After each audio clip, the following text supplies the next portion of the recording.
Hello everyone, আমি সুকন্যা। গবুস ডায়েরিতে আপনাদের জানাই অনেক অনেক স্বাগত।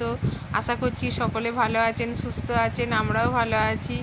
তো আজকে একটি কালী পুজোর রাতের ব্লগ নিয়ে হাজির হলাম। তো গবু দেখছেন এখানে রেডি হয়ে বসে আছে, বদমাইশি করছে। ওরই ক্রিম পাউডার সব মুখে দিচ্ছে। এবার ওকে রেডি করিয়ে নিয়ে আমরা রেডি হচ্ছি। আমরা যাব এখন পুজো দিতে আমাদের বাড়ির এখানেই আনন্দময়ীতলা আর হচ্ছে হংসেশ্বরী মন্দির। তো আশা করছি মোটামুটি সবাই শুনেছেন, কম বেশি সবাই। তো আমরা চলে এলাম আনন্দময়ীতলা। এখন বাজে রাত 10টা 15। সে সন্ধ্যা থেকে রেডি হয়ে ছেলের জন্য এতক্ষণে আমরা এলাম। তো এর আগেও মা, গুবু, জেঠু জেঠিমা এসে পুজো দিয়ে গেছে। তো তবুও আমরা একবার আসবো না ছেলেটাকে নিয়ে, তাই আমরাও এলাম। তো তখনও দেখছি পুজো চলছে। রাত তখন 10টা 10:30 বেজে গেছে। এবার মজার বিষয় কি বলেন তো, মানে বেরোবার কথা সবার একসঙ্গেই ঠিক হয়েছিল। তো মায়েরা বেরিয়ে গেছে রাত 8:30। কিন্তু আমার ছেলে এতই শান্ত যে ওকে নিয়ে বেরোতে বেরোতে আমাদের 10টা 15 20 বেজেই গেল। তো আমরা ভাবতেই পারিনি যে আনন্দময়ীতলায় এখনও পুজো চলবে। তো যাই হোক, পুজো চলছে এখনও। তো দেখুন মন্দির চত্বরটা বেশ বড়, পরিষ্কার পরিচ্ছন্ন একদম। আনন্দময়ী হচ্ছে মা কালীরই আর একটি রূপ মা কালী। আর আনন্দময়ীতলার ঠিক উল্টো দিকেই আছে দেখুন রাধা কৃষ্ণের মন্দির। দাঁড়ান জুম করে দেখাচ্ছি। দেখুন মানে ঠাকুরটা খুবই সুন্দর, রাধা কৃষ্ণ।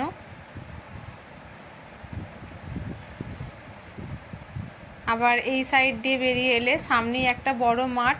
ওই মাঠে আপনার এই বাঁশবেড়িয়ার তো কার্তিক পুজো শুনেছেন, কার্তিক পুজো হয়। তা এছাড়াও আপনার জগদ্ধাত্রী পুজো হয়। তো এখানে কন্টিনিউ বাজি ফুরিয়ে যাচ্ছে, মানে মাঠটা বিশাল বড়।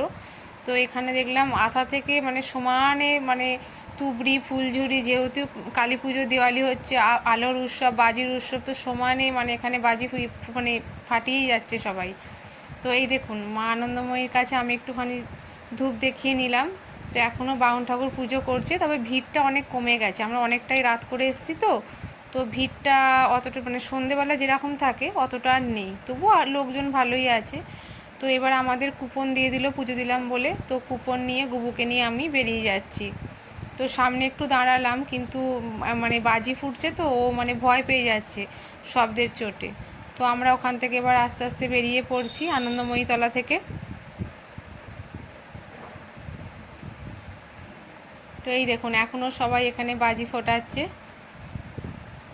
তোর বাবা বাইক নিয়ে চলে এলো। তো এইবার আমরা আনন্দময়ীতলা থেকে বাইকে করে যাব হচ্ছে হংসেশ্বরী মন্দির।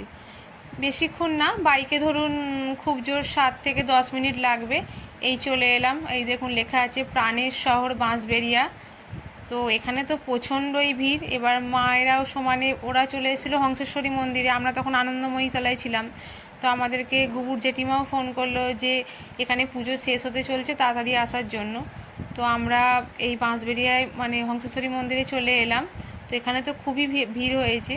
তো মন্দিরের একটু দূরেই, খুব বেশি না, একটু দূরেই একটা মাঠ আছে, ওখানে মানে গাড়ি পার্ক করা হবে। তো এই দেখুন এবার গাড়ি রেখে আমরা হেঁটে হেঁটে যাচ্ছি। এখানে একটা আরাধ্যা মোমো বলে একটা স্টল দিয়েছে, এটা পঞ্চাননতলায় বসে, মানে খুবই ভালো। এখান থেকে 2-1 বার খেয়েছিলাম। তো এখানে আসার পর আমাদের হঠাৎ মনে পড়লো গুবুর টুপিটা আনতে আমরা ভুলে গেছি। তো আমরা আবার ব্যাকে হেঁটে হেঁটে যেখানে গাড়ি পার্কিং করা আছে ওখানে আবার গেলাম। তো যাই হোক টুপিটা আমরা পেয়েছিলাম। তো টুপি নিয়ে আমরা আবার চললাম। তো এই দেখুন দুধারে কত কি মেলা বসেছে, আবার সব ডালাও বসেছে পুজো দেওয়ার জন্য। এবার আমরা মেন মন্দিরে চলে এলাম। খুবই সুন্দর, মানে এত অপরূপ লাগছে। সকালেও এসেছিলাম হংসেশ্বরী মন্দিরে, কিন্তু এখন তো মানে লাইটিং দিয়েছে, খুব সুন্দর লাগছে। প্রচণ্ডই ভিড়। তখন প্রায় 11:45 বাজে রাত্রির, আমরা যখন এসেছিলাম কালী পুজোর দিন। তো তাতেও দেখছেন লোকের কত সমাগম এত রাতেও। তো ওখানে জুতো আপনার সামনে কাউন্টার আছে, ওখানেও রাখা যায়, আমরা ওখানে রাখিনি, সামনেই রেখেছিলাম। এই মন্দিরে আমরা চলে এলাম। এই দেখুন গুবুর দিদারা আগেই চলে এসছে। আমরা যখন এলাম তখন পুজো এক প্রকার হয়ে গেছে, মায়েরা তো পুজো নিয়েই চলে এসেছিলো। এখন চলছে পুষ্পাঞ্জলি আর ভোগ এখানে দেওয়া হয়। কিন্তু আগের বারে খুবই মানে ঝামেলা হয়েছিল। তো আগের বার তো আমি আসতে পারিনি, তখন আমি মানে প্রেগনেন্ট ছিলাম। তো শুনেছিলাম যে এত প্রচণ্ডই রাত্রিবেলা ঝামেলা হয়েছিল, ওই জন্য নাকি ওই ব্যবস্থাটা এবারে সকালে করে দিয়েছে, মানে দুপুরবেলা ভোগ টোগ খাইয়ে দিয়েছে। এটা একদিকে ভালোই হয়েছে, তাই রাত্রিবেলা ওই ঝামেলাটা আর হয়নি, রাত্রি জাস্ট পুজোটা হচ্ছে। তো গুবু এখনও জেঠুর কোলে দেখছে সব লাইটিং, এত লোকজন, ও দেখে অবাক হয়ে যাচ্ছে যে মানে এত লোকের ভিড়। তো রাত প্রায় 11:30 বাজতে চললো। তো এবার আমরা আস্তে আস্তে বেরিয়ে পড়তে থাকলাম। এই দেখুন গুবুর এই টুপিটার কথাই বলছিলাম, যেটা আমরা গাড়িতে রেখে এসেছিলাম। তো এবার পুষ্পাঞ্জলি দেওয়ার পরে আমরা সব আস্তে আস্তে বেরিয়ে যাচ্ছি হংসেশ্বরী মন্দির থেকে, কারণ অনেকটাই রাত হয়েছে, তো ছোট ছেলে নিয়ে তো ওরও এবার ঘুম পেয়ে যাবে। তো এবার আমরা হংসেশ্বরী মন্দির থেকে আস্তে আস্তে বেরিয়ে আসি, তাও তখনও যা লোকের সমাগম দেখে মনেই হবে না যে রাত 11:30-12টা বাজে, মনে হবে সন্ধ্যে 7:30 কি 8টা। তো ওখান থেকে এসে আমরা একটা ফুচকার দোকানে চলে এলাম, কারণ ফুচকা না খেলে তো কমপ্লিটই হবে না। তো মা খাবে না বলে মা গুবুকে নিয়ে সাইডে বসে পড়লো।